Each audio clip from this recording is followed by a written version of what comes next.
Welcome to our show. We have a lot of sports to talk about. Don't change that dial. Penguins at 7:30, all right? Keep watching Pittsburgh Sportsline here.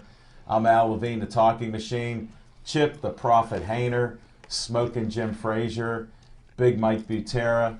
And we start out right out with a bang. What's on your mind, Big Mike?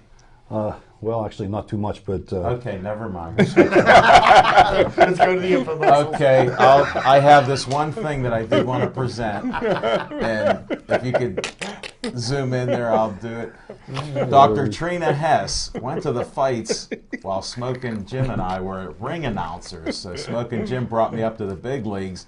She was snapping off videos like crazy. Go to Pittsburgh Sportsline on Facebook. You'll see videos from Dr. Trina Hess, like her Humor Academy, or just like her on Trina Hess. But thanks, Trina. Now, this is the unicycle event that she gave me. The guy, Frank Halling, is the guy teaching her to do a unicycle, and that'll be in Butler the week of July 21st to the 27th. So that's the infomercial there, and then there's Golden Glove Boxing. This is one of the things going on. We were at the Great Golden Gloves at the Royal Place on Route 88. Fantastic venue, great crowd. Jimmy Savetic, who was a guest on our SIP Sports Bar, was just unreal. You have to hear his comments. Wait till we get video on that. Hopefully Steel City Sports World will send that video around so we can do it. But there's going to be a couple other boxing matches here. You're going to have the 23rd this week, Punxsutawney Community Center at 7 p.m. March 24th, Holy Trinity in Erie. So for you guys traveling, it's 2 o'clock. April 6th, Du Bois Country Club, 7 p.m. And then look for Smoking Jim. Aaron Ward and I will be there with BPTV to bring you guys the show April 14th. That's the Western Pennsylvania Finals at the Doubletree Hotel in downtown Monroeville. God's country. And guess who's from Monroeville, folks? I don't want to mention Smoking Jim. But then we'll also be back on April 20th at the Royal Place for the Novus Cadet and Hall of Fame. There'll be a dinner at 6. Go there for the dinner. I heard the food's excellent there, and the fights start at 7:30. Big Mike, now I know you had a chance to gather your thoughts. Go ahead. 1 second. And Smoking Jim will be recruiting anybody's future to be high school athlete for the Gators. Now, Big Mike, I'm building this for you now. What do you have on your mind? I still don't have anything. As a matter of fact, Okay, Smoking Jim. I want to do my own promo. I don't know if we get a shot at this, but this is how much time and effort I put into the show every week to entertain you people like Rick and Loretti in Frankfort, Illinois. I know you guys are doing better as time goes on. What about Buzzy? Big Jim in Big Jim in Lawrenceville, Little Nicky in Export, and Raul Division in Columbus. Who is that last guy? A new guy? Raul Division. He's an Argentinian Frenchman. So you have a new viewer. Thank you. Yeah, Because we're expanding all the time. For this show around here. here. I want to promote these guys. Well, thank you. And I Did really, they friend us on Facebook yet? Raul Division I know does. Big Jim in Lawrenceville is computer illiterate. Little Nicky in Export spends too much time with video games. And Rick and Loretti watch this show constantly, so yes. By the way, what are we up to now? 156. Awesome. And if you could friend us, we'd be at 157 before the You know end what? of I'm the trying show. to figure out how to do that because I'm now joined. I have now joined within the last week, as I mentioned the smoking a moment ago. But I'm trying to figure out how to insert stuff. Oh, wait a second. We'll talk about that off the air. Well, that's cool. Yeah, this is a family Yeah, program. come on now. And he should be talking. Come on now. Go ahead, Big Mike. This is your 2 minutes of fame right now. Oh, so hardly- Because you're down to 2 minutes. I wanted to acknowledge the passing of a couple sports and sports-related people that's occurred in the past 30 days. And the fellow, I can't remember his first name, but Gerard, Mr. Gerard, was a cameraman back with NBC throughout his entire career, and he is the iconic figure that had filmed Carlton Fisk's home run that went over the Green Monster against Cincinnati in the '75 World Series. I think it was the 12th inning when he kept going like this in an effort to, hopefully have the ball stay fair. Now that shot was caught accidentally. This is very interesting because Gerard, the cameraman, was stationed in the lower right-hand corner, if you're looking at the field, of the Green Monster. And his responsibility that entire game was to train the camera on any balls that went into the air, whether it went to behind the home plate or right field, center field, or whatever. And had he been able to perform that in the 12th inning, what you would have seen is the camera bringing a ball as was coming out the Green Monster, and then another camera would have taken it around the foul pole. What happened is there was a rat in the Green Monster that was scurrying around his feet as Fisk hit the ball, and he was unable to get the camera to, I don't know what the rig was, but to get the camera to elevate to track the ball in the air. So it was only to stay level and watch Fisk go down the line. So that was an accidental, iconic shot. And the guy just died 30 days ago. And then the other fellow I wanted to mention was a fellow from Western Pennsylvania, Bill Famey, that pitched for the Pirates and a bunch of other teams back in the late 40s and mid 50s. And Bill was, when he pitched for the Pirates in I think it was 53 through 55 or something like that, he actually set a major league record for the most batters faced without issuing a base on balls. And the streak was ended right here in Pittsburgh at Forbes Field. He was in about the 5th or 6th inning, and there was a downpour of rain, and the game was interrupted for maybe half hour, 45 minutes. And Bill Famey, who was notorious for being a boozer such as I am, and no big deal, he went and hit himself in a corner somewhere at the end of the dugout or whatever. And when he came back out after about a half an hour, 45 minutes, he issued his first walk and then his second walk. He actually walked, I think, 5 out of the first 7 batters he faced and threw a wild pitch, and actually gave up the winning runs. And it was against the Milwaukee Braves. And at the end of the game, back in those days, you had to foul through the home team's dugout in order to get to your locker room. And it was Joe Adcock, the very same Joe Adcock that broke up the no-hitter of Harvey Haddix years later, happened to notice where Famey was sitting during the rain delay and saw a bunch of beer bottles and it was said to one of the other Braves, he said, that must be the beer that made Bill Famey walk us. And I just wanted to note the And that is what's on Big Mike's mind. Thank you for sharing that. That was beautiful. It's right here. Bill Famey. Well, thank you very much. You're more than welcome. And your fans will thank you, as will ours. 157 will be next week, I'm sure. I hope tonight. Follow that smoking. All right, now, what's on your mind, smoking Jim Frazier? Well, I just got a question for all you guys. I heard that recently they elected a pope or appointed a pope. Was it a black guy? Argentinian. Okay, because I know there was a black pope that was up for the running, right, this We've year. had black popes before. You just didn't know about it, and they try not to tell you that. Okay. It's in the history books, and for all you guys that don't read history, just check it out. I didn't know. When I seen all that black smoke, I thought it was a done deal. No, that was pollution. They actually said it was global warming. He did follow this. Yeah, he come out strong. But hey, That was excellent. Now what's on your mind? I got my spotlight player of the week, and we're going to the. Speaking of the Black Pope, we're going to the all Black college leagues. Keith Pugh. 6'2", 240-pound linebacker from Howard University. He played outside linebacker at Howard. I'm projecting him to be an inside linebacker in the National Football League. He's not the biggest, he's not the fastest, he's not the strongest, but his effort and his will to win will make him a great NFL player. I compare him a little bit to he got great leadership skills. This guy was a 4-year team captain at the University of Howard, and that's exceptional. You can't break that record. And 2, comparing very little to, remember Earl Holmes used to play for the Pittsburgh Steelers, but he reminds me a lot of Ray Lewis of the Baltimore Ravens. So all you NFL GMs, get on the horn and get some film on Keith Pugh from Howard University, and that's my Spotlight Player of the Week. Well, thanks, Smoking Jim. You got a bonus, folks. You got what's on his mind. And he tried to top Big Mike. We'll let you vote on that later. Maybe on our Facebook page you can tell us about who had the better opening line. And now we'll go to Chip Hayner. What's on your mind?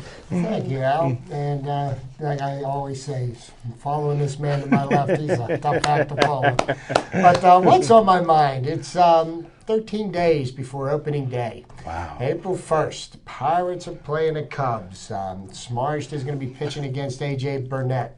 Really looking forward to the opening this season. But what's on my mind is, Pirates made a move yesterday, which was really no surprise to anybody that knows anything about baseball. But the people on the talk radio shows were blowing up the airwaves criticizing Pirates management, from Bob Nutting to Frank Coonelly to Neil Huntington and everybody else, because Garrett Cole got sent down to the minors. Now, I don't really think that this is a big deal, because this man, they have a plan in place for him. And, the plan included him being sent to the minors, pitching for a period of time in AAA ball before he gets brought up to the majors. And, he performed admirably this spring. He impressed a lot of people. But, he's pitched one game in AAA ball, and he's not ready to pitch in the major leagues yet. He's disappointed about it, which, he's a competitor. He wants to play against the top caliber players. But, people are trying to, people are just lining up to bash the Pirates. And the season hasn't even started yet. We haven't even thrown pitch one. Everybody's bad-mouthing the ownership. They're bad-mouthing the I didn't managers. start yet. I don't feel guilty. And I'm getting a little sick of it, because I'm telling you what, this is the most excitement I think that we've had in the last 20 years going into the season. I think we've got more reasons for optimism this year that the Pirates are going to end the streak. And I've already stated that it is going to end this year. But, I'm sure right after the first pitch, and if it's a ball, we're going to start hearing about how, we're bums, and that, if we lose the first game by chance, I'm sure that, we're going to run up the flag and say Clint Hurdle needs to be fired. What I'd like to say to the people that are really and truly Pirate fans, you should be sitting back and enjoying what's about to happen instead of moaning and complaining about things that happened in the past. Garrett Cole is not ready to pitch in the major leagues. It's a really smart idea to get him into AAAs, work on his mechanics, work on his attitude, work on his mindset, learning how to pitch to major league hitters. People are saying that he's one of their 5 best pitchers, and he would be guaranteed a spot on the in the starting rotation. Well, let me clue everybody in on a little piece of information. Garrett Cole has pitched well this spring. He has not struck out every batter that he's faced. He has not thrown like 5 no-hitters in a row. The guy is learning how to pitch. He deserves to be in the minor leagues. Yes, he wants to be up in the majors. I love the kid's attitude. I love the competitive nature of him. But you know what? Let them do what they're going to do. You know what? If the Pirates end up failing this year, at that point, fire Huntington, fire Hurdle. That's if they do. But you know what? Sit back and enjoy the season. We've got a Major League Baseball team that we can be proud of this year. And I think, instead of trying to look for holes or poke holes in the ship, let's help to keep it afloat and be proud of the team that we've got. That's what's on my mind, Owen. Thanks, Chip. Great job, Chip. And I'm just going to sit back here and not moan or cry about that. Everybody's entitled to say wait, we'll revisit that then. Sure we will. What's on my mind is the Penguins. I was talking about it last night a little bit. 9 in a row seems to have cured a lot of ills around here. The team's scoring, they fall behind, they end up winning a game. They have some defense, the offense off the charts, but then they only score 1 goal, get a shutout. People want to complain about where'd the offense go. I'm on Chip's theme about being positive. Enjoy the show. We're seeing some great hockey. Great teams are coming in. Look at Boston. We were fearful of them. Look at Philadelphia is having a down year. Now we're not fearful of them. They're not going to make the playoffs. Exactly. Exactly. So my point again is, even though I drink their Kool-Aid, I believe they'll be in the Stanley Cup. I think they're going to win the Stanley Cup. I'm staying with it. And if they lose the next couple in a row, I'm not going to jump off that bandwagon. I'm all on the Penguin bandwagon. We'll get Malkin back shortly, if not tonight. I heard he was on the ice today. No, they don't expect him back. Friday maybe at the earliest. He won't be skating this evening. Well, Miles McCall fill me in. I'm glad. I'm glad. He's drinking Penguin Kool-Aid. Steeler Kool-Aid. Pirate Kool-Aid. He got buckets of it in his house, I heard. I love the sweet stuff. Well, now we do this segment here, guys, where we revisit what's on our minds. So anybody that has questions with what any of us have said up here, including you, Big Mike, you can just fire away. I don't have a question, but You have a statement? Yeah, absolutely. Steph, Give us two of them. One, Steph, look out. I sat with him before the show. This guy is on fire tonight. There's something in his Kool-Aid, whatever. Watch out later tonight, and don't forget to keep the dinner warm for him. I don't know if she gets it involved. Hey, Is she watching it? And she doesn't get to watch it No, she involved. doesn't get to watch it. But to speak to Alan's point, I do believe there's a Hart Trophy and a Ross Trophy in Sid Crosby's near future. He's going to win the league MVP. He's going to win the scoring title, and why not take a Conn Smythe with that, which is the playoff MVP. Sidney Crosby right now is far head and shoulders the best player in hockey, and not only is he the best player in hockey, he's the hardest working player in hockey. Yes, he is. And I'll tell you what, his work ethic is rubbing off on the rest of his teammates. They're getting contributions from everybody. They lose, arguably the second best player in the world. Some people will argue Malkin is the best. He's been out. Letang went down. We didn't miss a beat. The team worked hard. They played such good defense against Boston on Sunday. The last 2 minutes of the game when Boston was trying to get their goaltender off the ice, they couldn't get him off the ice because the Penguins kept on dumping the puck back there. They didn't get a real scoring chance in the last 2 minutes of the game, and that's the kind of defense the Penguins are capable of playing, and if they keep playing that kind of that defense, Lord Stanley's coming back to the Berg. They were. I watched the entire game. In my estimation, they were outplayed by Boston, but because they're a good enough team, they won. I think Boston outplayed the Penguins on Sunday. Well, Boston, no question, outshot them. But you look at the game that they played a week earlier when we were losing 2-0. We got about 6.5 minutes left in the game, and we scored 3 goals. That game, even though we were losing 2-0, we outplayed them that whole game. And subsequently, we ended up winning the game in regulation. Yeah. And these come from behind wins, winning these games 2-1, 3-0, 3-2. These are the kind of games that you have to win and the way you have to win to be successful in the playoffs. When they beat Montreal 7-6 and then they went down 4-1 to the Flyers before they put up 4 more goals to tie the game. Those are the kind of, you play that way and you're going to have an early exit out of the playoffs. But they bought into Bilesma's system. They don't panic. They just keep doing the same things, plug in different people, and everybody buys into the system, and it's working right now. And Hope, by the way, the game is on NBC this evening, and my phone number is 412-831-3304 to keep us informed of the. My sister. Yes, Hope. Yeah, but she won't see this till after it's rebroadcast. It's on national TV, I thought. And Jersey, she won't hear this. Well, she can still call. She did the last time, so Hope, if you can hear me, biggest fan in Jersey now. But speaking of biggest fans, Chief he's holding a record for most times out at Sip Sports Bar. Yes, he is. You know what? He's a legend. He even had to work last night. Hope you made it to work on time. He's got a 1-show lead over my darling wife, because she was sick the 1 week. But well, she was near death. She was near death. So but she's come back strong. She's a loyal supporter of our endeavor. And we appreciate that. And Mike Brown, thanks again for liking us. Since I was remiss yesterday, you did like us on the fan page, Pittsburgh Sportsline. Mike, I know you're going to be there shortly since you got your clubs on FB. Yeah, you lied last week because I looked for you and your club even to be on there. I don't know how to do it. We said about, you just go on there and Pittsburgh Sportsline, hit the like button. Now we're going to revisit no more. That's it for the revisitation. You guys are all over the place tonight. I don't know what's going on in the air. I'm sorry, I didn't mean to hold you. Yeah, but it's him. Oh, Chipper. It's Christy. We got Frisky Chipper. And we're going to go to Pittsburgh Sportsline at Sip Sports Bar. We had a lot of great guests again. We had our fantasy sports guy, John Galeza. He even dressed like he was a guy from the hood. Smoking Jim found out where he gets his clothes. Watch the show. It's actually up on Pittsburgh Sportsline on Facebook right now and all over the place. And we also had some boxing greats, Johnny Spell He was there, trainer from Northside. He'll tell you where his gym is. It's actually in a project. His son, young Johnny Spell, just a great young man, goes to school, works out, fights guys 5, 6, 7 years older than him and wins. And then another guy, Keith Jihad, the guy's only been boxing 2 years, has an unorthodox style, nice boxer there.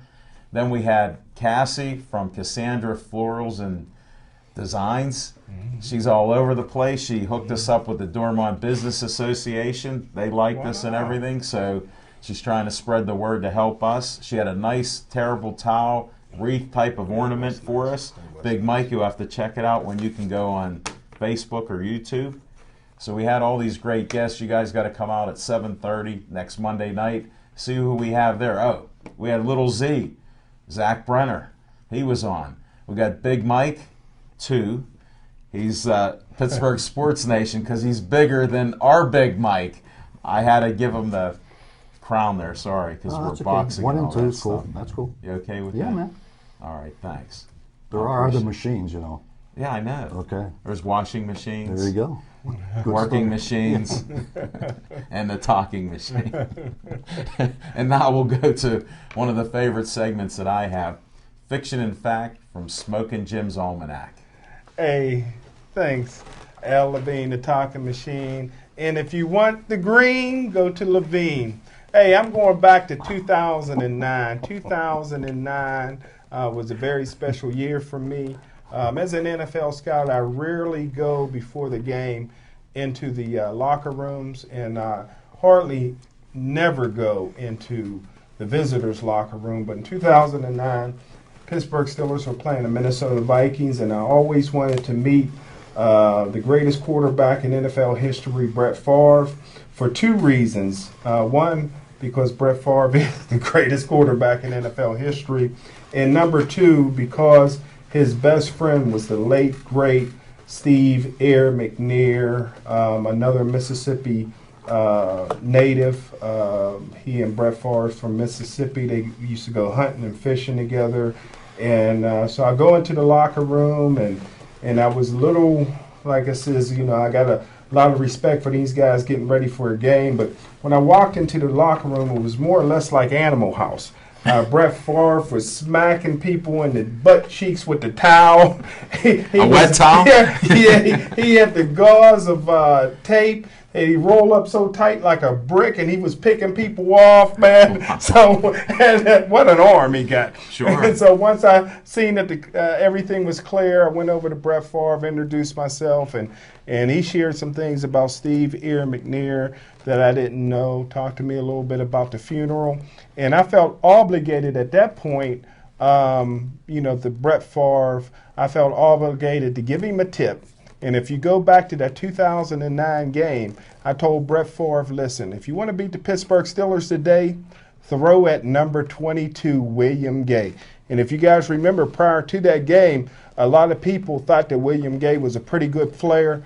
Brett Favre threw for about 400 yards against the Pittsburgh Steelers, almost all of it against William Gay. And if you remember, Adrian Peterson even ran him over and stepped on his chest. And that was the beginning of the end for William Gay. And it was because that I gave Brett Favre the great tip, throw often and always at number 22, William Gay. William Gay left the Steelers after that, a few years after that. But hey, William Gay is back, number 22. And that's my Fiction and Fact with Smokin' Jim's Almanac, 2009, the greatest player of all time as far as quarterbacks, Brett Favre. Thanks, Smokin' Jim. We'll put that in the file there so we can relive that again. And now, you guys know this is one of my favorite parts because this guy calls it useless information, but I call it Chip's Trivia Time, and he teased me with what he's going to talk about. So I can't wait. Well, the information that I've dug up out of nowhere, which means absolutely nothing to anybody, has to do with the NCAA basketball tournament. What better time to pull out a little nugget about the tournament? Wow. March Madness is about ready to kick off this evening. There's a couple of play-in games tonight at Dayton. If you tune in, also let's give a little shout out to Robert Morris. They're going to play in the University of Kentucky, the defending NCAA national champion that didn't make the tournament. Let me cross that off. Okay. NIT. Okay, but there are five schools that are eligible to make the NCAA tournament that have never once played in the NCAA tournament. And here's the interesting, and I will throw out the 5 teams that have not made the tournament. I gotta take notes. One of the teams, I don't think anybody would guess this one. You've heard of, the coaches that have had the most wins in college basketball history. Well, the one gentleman was the coach of the team. The man that passed him on the career wins list played for him. Wow.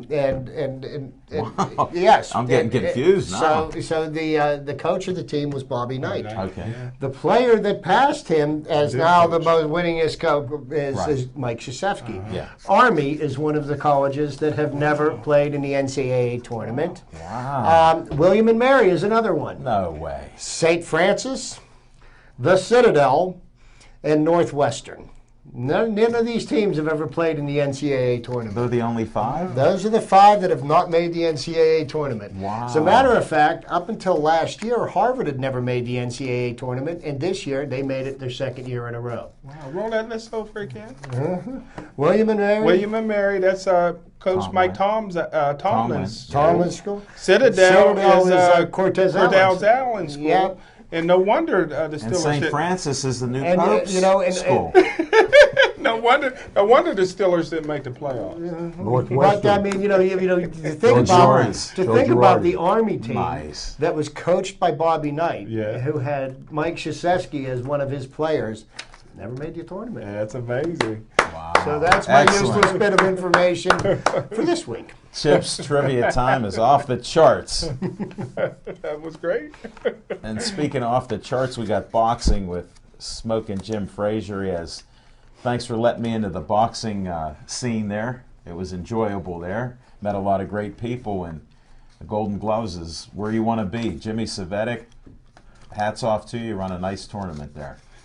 Well, everybody talks about guys like Bo Jackson being a freak of nature, Herschel Walker, Jim Brown. But I tell you what, Al Levine, the talking machine, is a freak of nature. This is a guy, I tell you what, it almost surprises me that he hasn't been doing this for 30 or 40 years. He's a natural. He stepped right into the basketball, stepped right into the boxing. And I tell you what, we had a lot of fun. I tell you what, the interview skills that Al Levine has is second to none. These boxers aren't easy to talk to. They're not easy to interview because they're not used to being interviewed.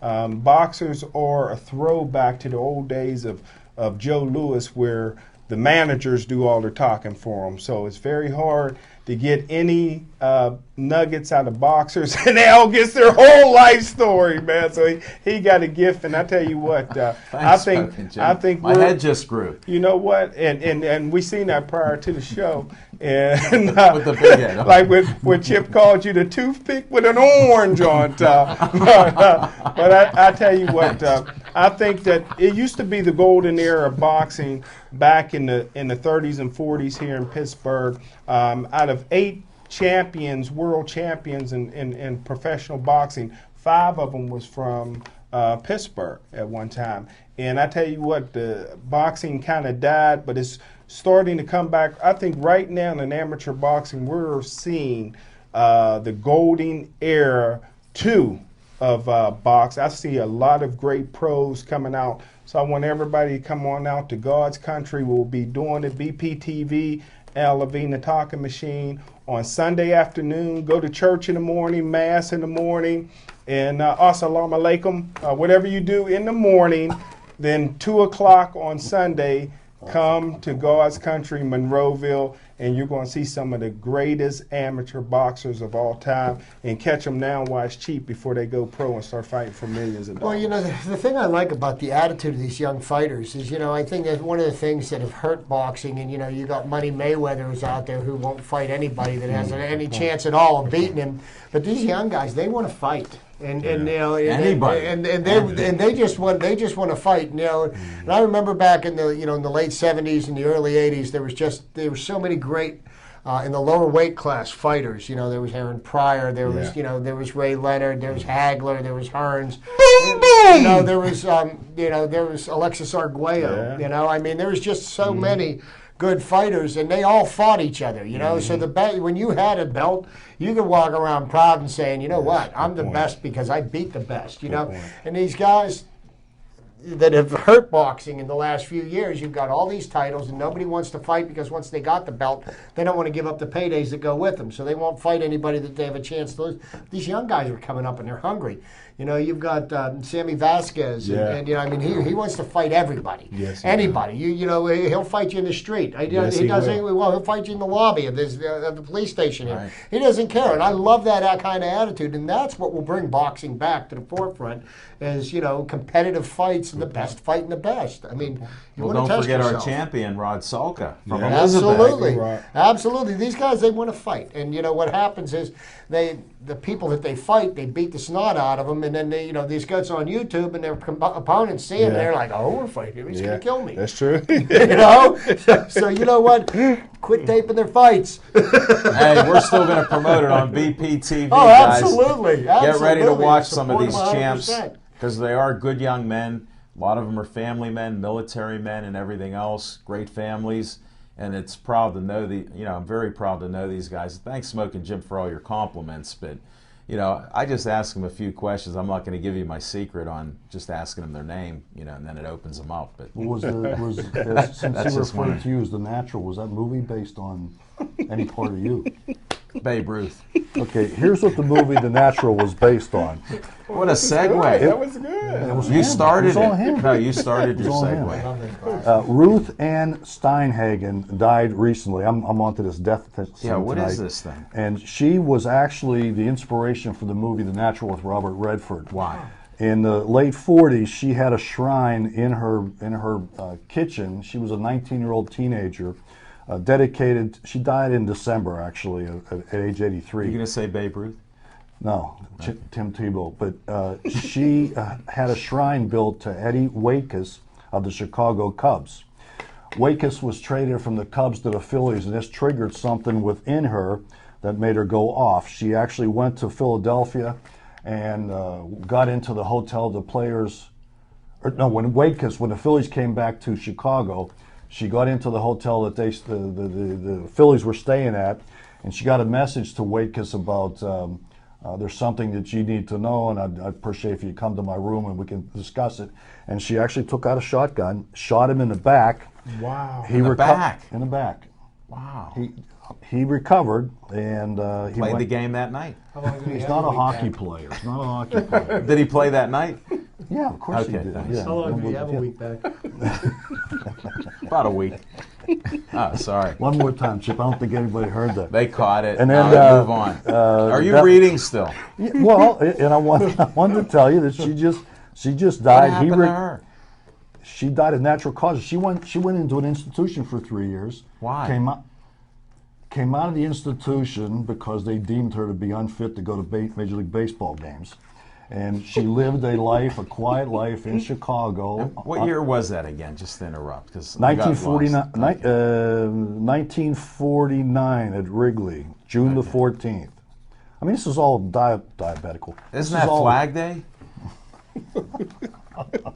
If you're going to segue into something, I think that's Flag Day, and you're a veteran. And I salute you. Eddie Waitkus of the Phillies recovered and played a couple more seasons after that. As a matter of fact, the Philadelphia Phillies held a night for him, and he was given an automobile and a whole bunch of other prizes.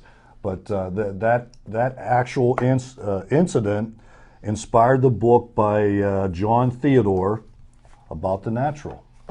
Not that natural, but the other natural. Well, we're all naturals in our own right, and you're a superstar natural on the end. I've never seen that movie. I got to maybe try to find it. It's one of the best movies I've seen. That's hard not to see. You can come over to my house sometime and watch it, okay?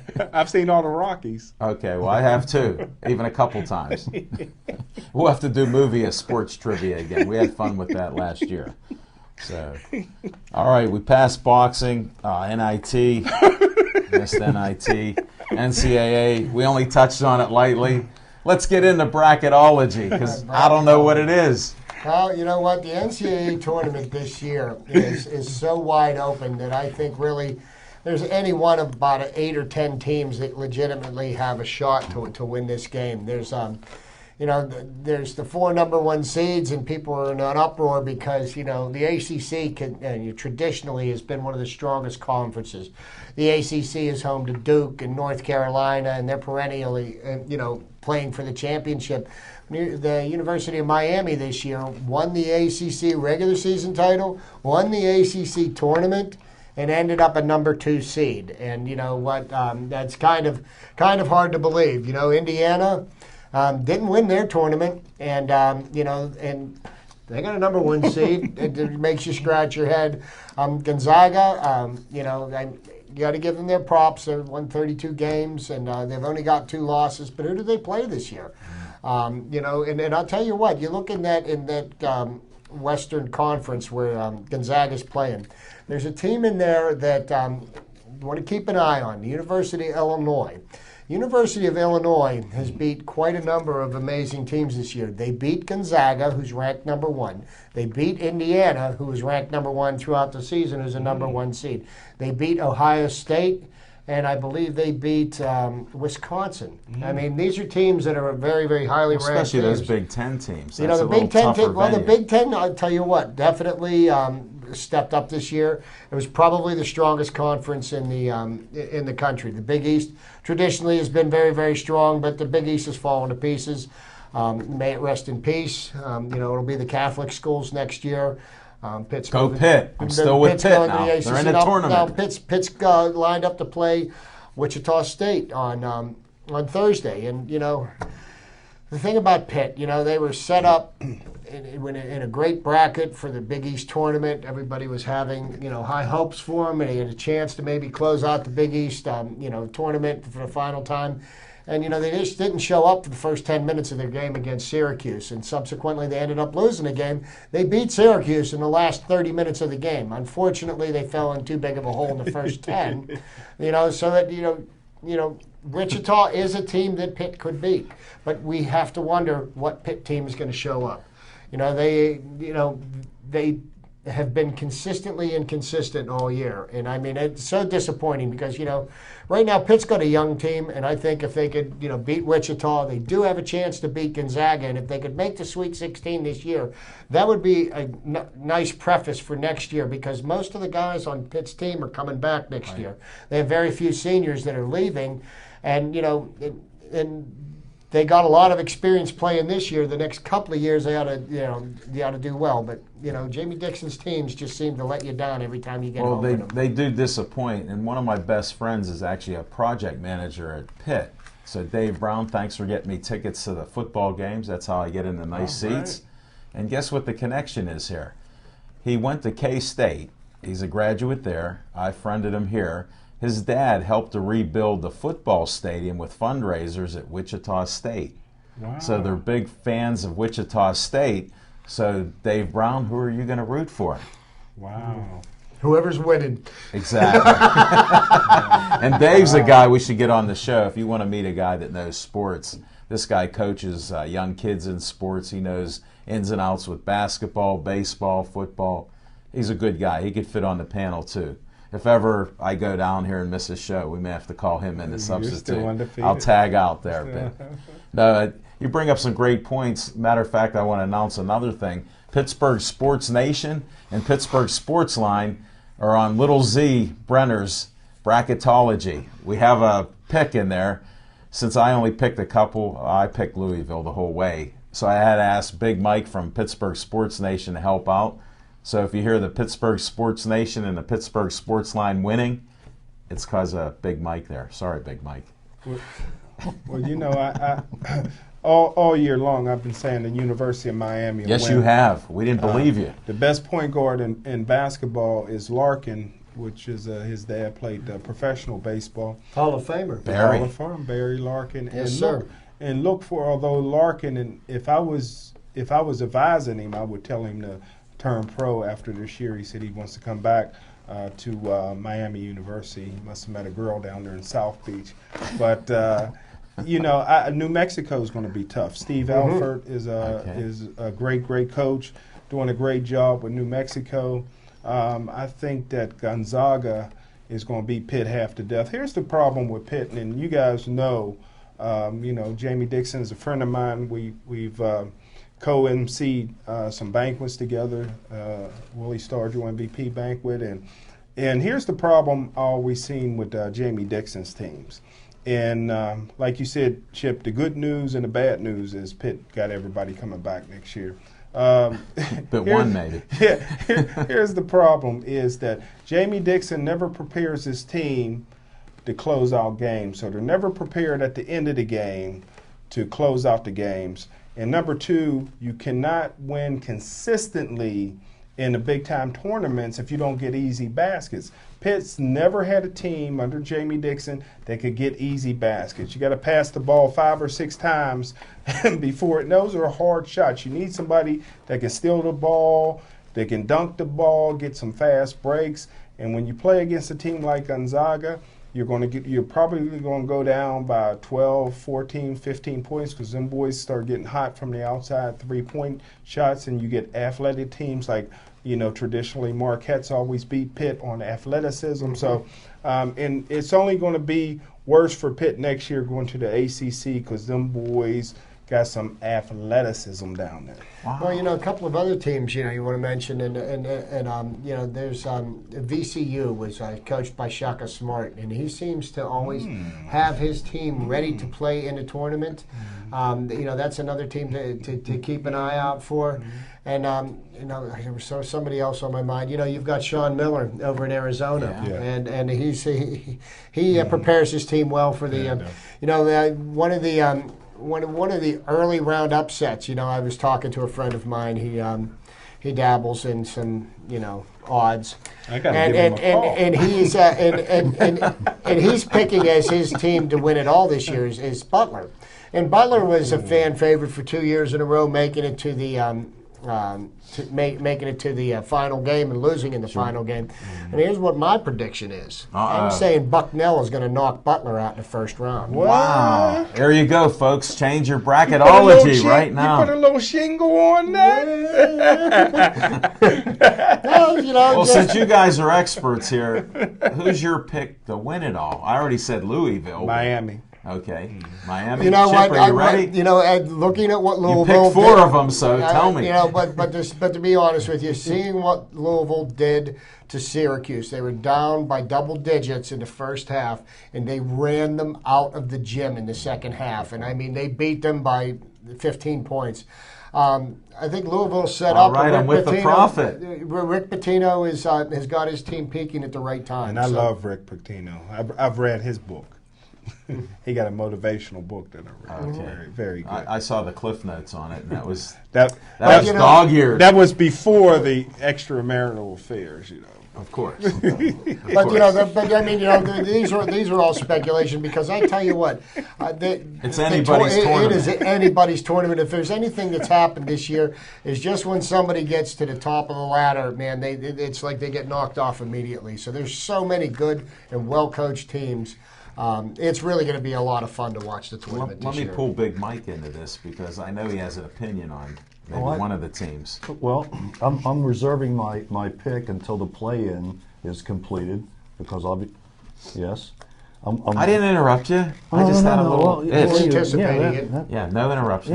Yeah, I was anticipating it. I'm going to finish my, as we call it, bracketology, my study of the March ridiculousness until the play-in teams are completed, and the study on how you get crucial Niski out of 11 Z's and K's. I just don't understand that. But that too. So I'm holding off. Maybe next week I'll be able to get back to it. Maybe or will you? That was good. If God willing is if you're here. Yeah, exactly. Here's another team to keep an eye out for. One of Jim's favorites here, old Ben Howland's UCLA Bruins. They're a number 6 seed, and keep an eye on them this tournament. That's my coach there.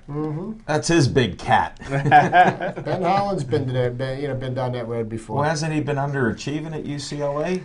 I know he's your guy. Well, but as the head coach of the UCLA basketball team, I mean, you are always playing under the shadow of John Wooden, and how can you, I mean, the guy won what, 10 or 11 national championships in 12 years? Yeah, I mean, but no, Ben Holland's, he's had, consistently good teams, and I mean, he's a solid coach, and he knows how to prepare his team for the tournament. Well, if you look at a crystal ball, you look at guys that maybe leave when they never should have left. Johnny Majors, he had the team here. He went back to his alma mater, Tennessee. Same way with Ben Howland. You looked at Jackie Sherrill. Who knows with the Pitt program, and Jackie Sherrill probably would maybe be ahead of Bear Bryant if he never leaves Pitt for Texas A&M. But they threw so much money at him. So Ben Howland leaving when he had the program going exactly the way he wanted to. And like you said, he wanted to go back home, and he's paying the price for it. But I think they made some Final Fours with him. But you got to win national championships at UCLA. Out of 137 teams that play NCAA basketball, only one team wins the prize every year. That's true. And here's something too about your Army. When Bobby Knight was coaching Army, and his point guard was the Duke's coach, Mike Krzyzewski, who was the assistant football coach at Army. Johnny Majors. Close. And he was a guy. He wasn't a major. Bill Parcells. That's it. Bill Parcells. Great job. And I gotta challenge you a little bit. I gotta challenge you a little bit on the Army never making it to the NCAAs. Okay. I think they did. Basketball? The women made it with Maggie Dixon. The best coach in the Dixon family. Dixon clan, I thought their dad coached too. But Maggie was better than really both of the guys. Oh yeah, Maggie. You don't pull any punches. No pun intended, Smithy Jim. Boxing star like you are, extraordinaire. Great job, Chip. Definitely, Big Mike. You were chomping on the bit down there. I could tell. Did that thought stay with you? What were we talking about? Okay, thank you. We already touched a little bit on Penguins, but I know Big Mike likes to talk some Penguin talk, so I figure we'll start it down at that end. I'll tell you, last week we talked about it, and I am into the Penguins. I mean, I always have been, but they're just unbelievable anymore. They're relentless, and as I mentioned a moment ago, in my estimation, it has nothing to do with the shots on goal. The puck was constantly being manned by the Bruins. They were bringing the puck down. They were keeping it in the Penguin zone. When the Penguins were able to get it into the Bruin zone, they would generate some offense. But they won. My point is, they won in a game such as that, in spite of being outplayed. And I think that's a good sign. And here's the thing you have to take into account. Boston outshot Pittsburgh in that game. Okay. But quality scoring chances were not many. I mean, if somebody throws a puck at the net and it hits the goaltender, that counts as a shot on goal. But how many of those were real legitimate? Because the defense is just playing. They're not giving people clean shots at the goal. You're not seeing guys wind up and shooting at an empty net. People are getting moved around, and it was kind of maddening watching a lot of the game being played in the Penguins' end.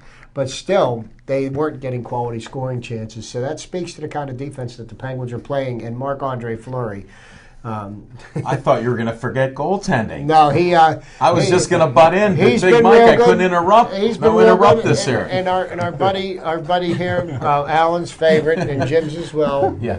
And mine. I tell you what, though, in the third period, if you were watching that game, he got luckier than anybody that I've ever seen before, because he's trying to play the puck behind the net, and he needs to just stay in the crease.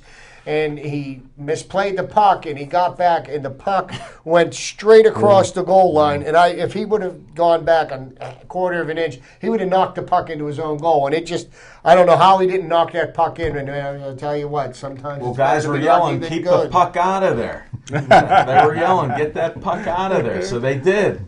Oh, we thought they were saying something else. No. They kept on bleeping it. I actually heard him say, "Get the puck out of there." So, and he did. He breathed on it, or he inhaled, and it just got it enough out of the way. Okay, hold on. And this is what you get on our show. Oh, For all you new fans out there. Here's a good puck question for you guys. Oh, gee. I just heard it on a show today. What show? I can't say because I don't know. I don't pay attention to myself, let alone the show. Thank you. There was, and I caught the very end of it, so I don't know if it was just a question for whatever, or if it actually occurred in a hockey game. But supposedly the question was, is this a goal or is it not? The puck was shot with such gusto that it hit the goal post. The puck broke in half. Half went into the net and half stayed out. Now, was that a goal or not? Goal. Wow. I say goal. Wow. Well, I'm not going to take a poll here, but No indecision on my part. Let's go. the ruling is the entire puck has to cross the line. See, I don't mind being wrong. Oh, it's not wrong or right, because I was thinking it was a goal. The puck went into net, except that half of it didn't. So Well, what if they measured it right. and it was a little more than half? So the whole thing has to go in? it had to be fiction. It had to be a trivial type of question. Otherwise, Hold it, you're talking right in his wheelhouse right here. Chip's Trivia Time's going to research that. I'll come up with another nugget for next week. Oh, I know. Well, I tell you what, not to change the subject. Go But he ahead, is. please. We can get right back on the puck, but No, keep the puck out of this. as a sports editor of a newspaper, I get What newspaper? I get at the Pittsburgh Courier. I get emails the new Pittsburgh Courier Online, too. and online.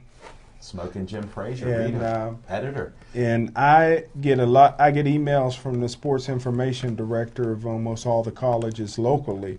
And Is that because you call them all? the Pitt Sports Information Director sent me an email, and prior to me deleting it, I did catch that I believe the Pitt spring game, congratulations, will be at Bethel Yes, Park it High will. School We this already year. know So that here big in hand to the the Blackhawks. Yes. Beautiful And facilities. it is a beautiful campus here at Bethel Park. Keep the spikes out of the new school, though, please. Don't be walking on that basketball floor. We enjoyed it. But the field is just as nice, too. They redid the field a few years ago. And I tell you what, I'd like to see Pitt go back to their old uniforms when Dan Marino played, and I think I'm going to wear a patch saying that. Okay. Maybe you can When I go revisit to that. Bethel- when I go Maybe to you the can Bethel revisit Park that game. in Bethel Park. Get the patch out. We'll recognize you. But can I ask you guys one question? And I know we don't want to lose our viewers. Go ahead. But I tell you what, how in the world, and I seen this guy play in high school when he was in 9th grade, and was probably the greatest football player I've ever seen. Now, he only played in 9th grade, and he had about 15 touchdowns. And he played in the high school in Akron. And his name is LeBron James. LeBron James was a phenomenal. Now, all they did was throw it to him. And he was fast, big. Right. But, I mean, if he wanted to play tight end or wide receiver in the National Football League, who could cover this guy? That dunk he had last night when we was at We Sips. saw it. I mean, He buried the guy. He buried the guy. But if you watch it in slow motion, and I got it on my phone, and as I was deleting the Pitt email, I was watching that at the same time. I mean, it was like Dr. J. What Dr. J made Dr. J great was Dr. J could continue to elevate. You would go up, Dr. J would go up, you would go up, Dr. J would go up. You start going down, Dr. J was still going up. LeBron caught the ball, and he still was going up. And when he dunked that ball on Terry, who got a big mouth, who said before the game that there's nothing that the Miami Heat did that impressed him, and then he dunked it, knocked him down. Oh man, that was Maybe beautiful. that didn't impress him. And the way he stood over him afterwards, well, what are you saying now? You got anything else to say? But the question is, if LeBron James, well, and I love Troy Polamalu at 5'9", 5'10", whatever he is, without the hair. How can you cover a guy like that? Now the tight end. Now I also seen, and you guys seen, who's the tight end for San Diego Chargers that got all the records? Tony Gates. Keller Winslow. Gates. Tony Gates. Gates. Okay. Gates. Gates, don't forget, never played football in college at Kent State. Kent State beat Pitt in the NCAAs, and Gates was the star 20-point a game power forward, but he was too short for the NBA. You should have saved that for fiction and film. Yeah, he was too short for the NBA, so he went to the NFL, and he's now the greatest tight end of all time next to Mike Ditka. For all you young sports fans, that just goes to show you, if you don't succeed in one sport, go to another and see Smoking Jim. Well, you know, to speak to LeBron James, and he's not one of my favorite professional athletes, but you do have to give him props. You go straight from high school into the NBA, and then because, you know, they didn't want that to continue to happen, they changed the rules. Yeah. Now you have to go through 1 year of college. But, you know, he made the smart move because he's going to make ultimately much more money and have a much longer career, because one thing about football, you know, you get all those big, large people smashing into you, and, you know, football's not a contact sport. It is a collision sport. Good point. You know, he made the right move because ultimately he'll have a longer career and you'll be able to really see his greatness. I mean, think about all the great athletes that, you know, that really never got to have a real NFL career. And the one that comes to mind is the great Gale Sayers. Yes. Probably one of the greatest running backs that ever played the game. His career was cut short in the mid-'60s because whoever the defensive back for the 49ers Kermit was. Alexander. Yeah. I hate him. Took his knee out. And, I mean, I'll tell you what. Gale Sayers had 6 touchdowns in one game. He ran back how many touchdowns in that, or kickoffs in that game? Yeah. Nobody could touch him. I mean, his uniform is clean. You know, I mean, and I remember seeing him play when I was a child, and he was one of the greatest athletes I've ever seen play a professional sport. I always say the difference between Gale Sayers and O.J. Simpson, who was a great running back, is Gale Sayers had eyes in the back of his head, and O.J. Simpson had eyes on the side of his head. That was the difference.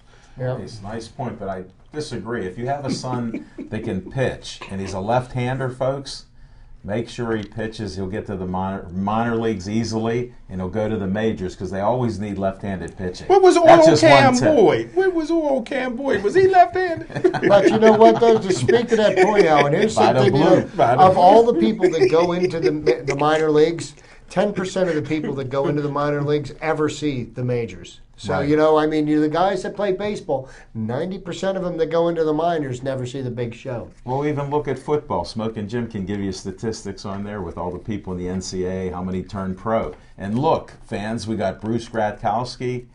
Young Bruce is back in Pittsburgh with the Steelers. Yeah. And we got his brother Gino, a Super Bowl winner. So imagine one family here in Pittsburgh, they beat the odds all the way around. So that just shows you, kids, try baseball. And I think that Gino's going to be the starting center for the Ravens next year. But two things you'll never see in the National Football League real close, and I'm mad about it. You'll never see a white cornerback in the National Football League. I think it's reverse discrimination. And you'll never see a black man holding for kicks. He ain't going to get his finger kicked, bro. With all your scouting there, can't you promote some of this? Them brothers ain't going to get their fingers kicked, man. I never thought about it like that. And folks, we've run down on time. I usually like to do closing remarks. But since Smoking Jim went to the comedian route, we're just going to pass on our closing remarks. I got to think, that's one of those things, what did Arsenio Hall go, that make you think, right? So we'll do that. But before we go, I want to thank Aaron Ward, Devin Shea, young Joe here on the camera. He's paying attention like you can't believe, folks. He hasn't missed anything we're doing. He hasn't made Al's head look like a planet. I know. And he did something with the camera earlier. It was just shocking because these guys they're tough. They're busting right here. They're busting my chops. But thanks for everybody, Dave Cable. Thanks for the great work you do on SIPs. At Sports Bar, you do the great graphics. We get a lot of good promo. And thanks for watching. Without you guys, we wouldn't be performing like this. Have a great night. See you next week.